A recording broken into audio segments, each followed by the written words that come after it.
के परियां रहती हैं, जिन रहते हैं, जिन्नात का बसेरा होता है, रात के टाइम बच्चों को जाने नहीं देते। कहा जाता है कि ये एक मिस्री शहज़ादा सैफ उल मुल्क यानी उसने ख्वाब में एक हसीन परी को देखा है। फिर वो दुनिया की मसाफ़तें तय करता करता इस परी को तलाश करने में जुड़ जाता है।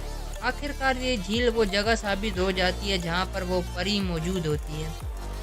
लेकिन सिर्फ ये मोहब्बत की कहानी नहीं है, ये जिन्नों और पुरअसरार ताकतों का जिक्र भी मिलता है यहाँ पर। मकामी लोग मानते हैं कि झील सैफ उल मुल्क में आज भी परियां रहती हैं।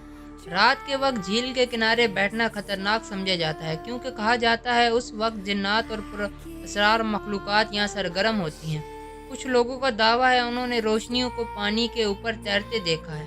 कुछ कहते हैं कि रात को सरगोशी और कह के सुनाई देते हैं। सवाल ये है कि ये सब सच है।